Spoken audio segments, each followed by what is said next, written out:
नमस्कार दोस्तों, आज की स्टोरी का नाम है ईमानदारी का फल। चलो सुनिए, लाइक एंड शेयर जरूर करना। काफ़ी समय पहले की बात है। प्रतापगढ़ नाम का एक राज्य था। वहाँ का राजा बहुत अच्छा था, मगर राजा को एक सुख नहीं था।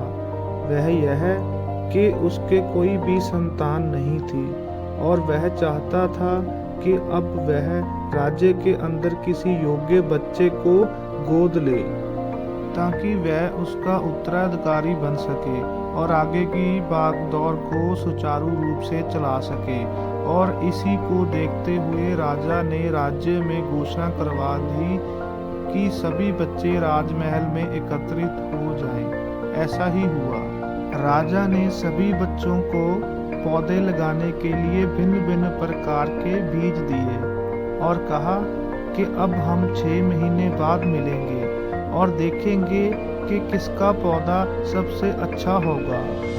महीना बीत जाने के बाद भी एक बच्चा ऐसा था जिसके गमले में वह बीज अभी तक नहीं फूटा था, लेकिन वह रोज उसकी देखभाल करता था और रोज पौधे को पानी देता था। देखते ही देखते 3 महीने बीत गए। बच्चा परेशान हो गया।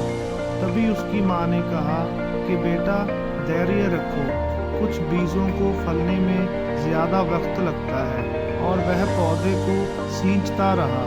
6 महीने हो गए। राजा के पास जाने का समय आ चुका था, लेकिन वह डरा हुआ था कि सभी बच्चों के गमलों में तो पौधे होंगे और उसका गमला खाली होगा। लेकिन वह बच्चा ईमानदार था और सारे बच्चे राजमहल में आ चुके थे। कुछ बच्चे जोश से भरे हुए थे क्योंकि उनके अंदर राज्य का उत्तराधिकारी बनने की प्रबल लालसा थी। अब राजा ने आदेश दिया, सभी बच्चे अपने अपने गमले दिखाने लगे, मगर एक बच्चा सहमा हुआ था क्योंकि उसका गमला खाली था। तभी राजा की नज़र उस गमले पर गई।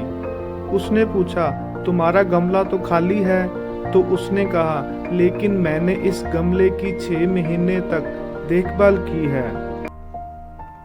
राजा उसकी ईमानदारी से खुश हुआ कि उसका गमला खाली है, फिर भी वह हिम्मत करके यहाँ आ तो गया।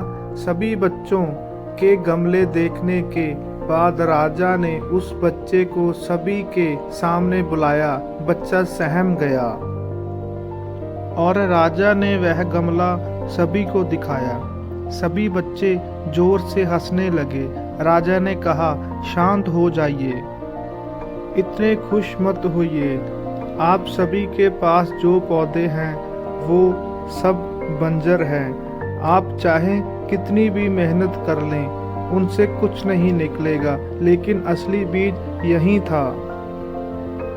राजा उसकी ईमानदारी से बेहद खुश हुआ और उस बच्चे को राज्य का उत्तराधिकारी बना दिया गया। दोस्तों, लेकिन हमें इस कहानी से क्या सीखने को मिला? मेरे हिसाब से हमें इस कहानी से ये सीखने को मिला, अपने अंदर ईमानदारी का होना बहुत ज़रूरी है। ईमानदारी हमेशा जीतती है।